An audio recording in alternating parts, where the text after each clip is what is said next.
نوجوان نسل بزدل نہ بنے اور ہر وقت ڈر کے، سہم کے، ڈپریشن اور انزائٹی میں نہ جائیں۔ آپ کا دین آپ کو مضبوط کرتا ہے، فکری توانائی حاصل کریں۔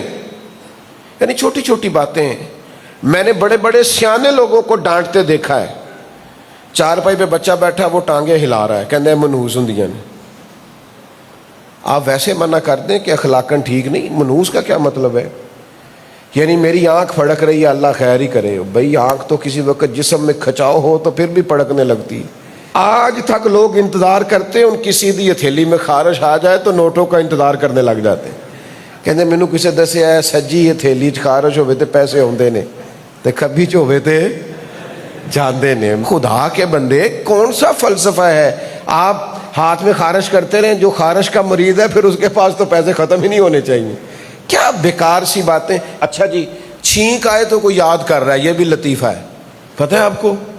اچھا چھینک آتی ہے، گھر میں مرچیں آپ کے کسی نے یکدم جلا دی تو آپ کو چھینکیں آنے لگیں گی، دھواں آ گیا تو اس کا تو طبیعت سے تعلق ہے، گرد و غبار سے تعلق ہے، یاد کرنے نہ کرنے سے اس کا کیا تعلق؟ عجیب و غریب اوہام پرستی، اور آج تک ہے۔ وہ جی گھر میں الو بیٹھ گیا تھا، اب یہ گھر برباد ہو جائے گا۔ خدا کا خوف کریں۔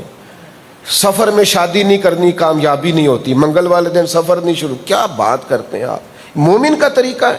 کالی بلی رستہ کاٹ گئی تھی تو میں اکثر دوستوں سے کہتا ہوں کہ میں سارا دن سفر کرتا رہتا ہوں، کالی بلی تو میں نے کم دیکھی ہے، کالی گاڑیاں کافی رستہ کاٹ جاتی ہیں، تو آگے چلیں کہ واپس آ جائیں۔ تو یہ سب اوہام پرستی ہے، اس کو سمجھ لیں اچھے طریقے۔ یہ اوہام پرستی بڑی خوفناک جگہ پہ بندے کو کھڑا کر دیتی۔ عرب کے لوگ پتہ کیا کرتے تھے؟ جاہلانہ انداز تھا، سفر شروع کرنے سے پہلے پرندے اڑاتے تھے۔ اگر پرندہ سیدھی طرف اڑتا تو سفر شروع کر لیتے، اگر پرندہ الٹی طرف اڑتا تو کہتے سفر نہیں شروع کرنا، اس میں برکت نہیں ہے۔ تو نبی پاک علیہ السلام نے منع فرمایا، تردید فرمائی، فرمایا یہ مومن کی شان نہیں ہے، آپ اپنے رب کریم پہ بھروسہ کریں۔ دیکھیے یہ صحاح میں حدیث موجود ہے، حضور علیہ السلام نے فرمایا میری امت کے 70,000 لوگوں کو اللہ بغیر حساب کتاب جنت عطا فرمائے گا۔ یہ بہت بڑی بات ہے کہ حساب بھی نہ لیا جائے اور جنت دے دی جائے۔ یا رسول اللہ صلی اللہ علیہ وسلم یہ کون لوگ ہوں گے؟ تو حضور فرماتے ہیں یہ وہ ہوں گے جو جنتر منتر نہیں کرتے، برا فال نہیں لیتے، یہ محض اپنے رب پہ بھروسہ کرتے ہیں، اس لیے اللہ نے بغیر حساب کے جنت عطا فرما دی۔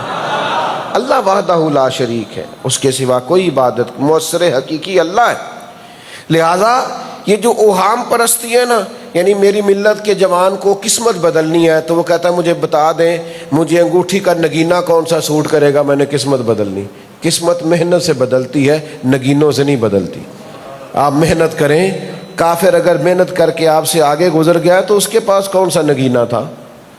انہوں نے اگر ٹیکنالوجی میں ایٹم میں بڑی ترقی کر لیا تو بتاؤ انہوں نے کہاں سے لے کے دربار سے دھاگا باندھا تھا؟ تو آپ کہاں الجھ گئے؟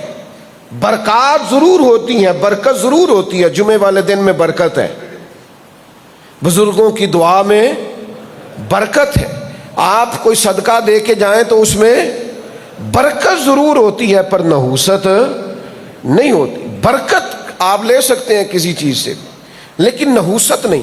اپنی زندگی کو معنی خیز بنائیں۔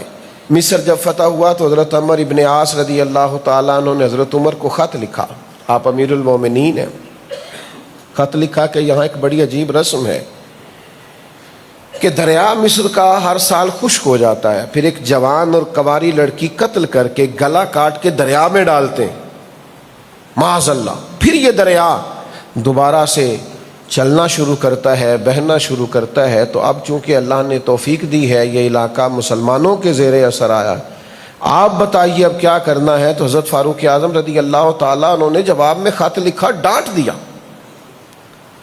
فرمایا یہ تم نے کیا بات کی؟ یہ سوال پوچھنے کی تو ضرورت ہی نہیں تھی، اسلام اس طرح کی کسی چیز کی سپورٹ نہیں کرتا۔ ایک خط لکھا حضرت عمر نے حضرت عمر بن عاص کے نام اور ایک خط لکھا دریا کے نام، فرمایا دریا اگر تو اللہ کے حکم کے بغیر چلتا تھا تو ہمیں تیرے پانی کی ضرورت نہیں، ہم کوئی بچی قتل کر کے تیرے اندر نہیں ڈالیں گے، اور اگر تو اللہ کے حکم سے چلتا تھا تو پھر عمر حکم دیتا ہے چلنا شروع کر دے. حضرت عمر کا خط دریا میں ڈالا، وہ دریا ایسا چلا کہ آج تک چلتا ہی چلا جا رہا ہے. تو آپ اپنے رب پر بھروسہ کریں گے، آپ اپنے اللہ پر توکل کریں گے.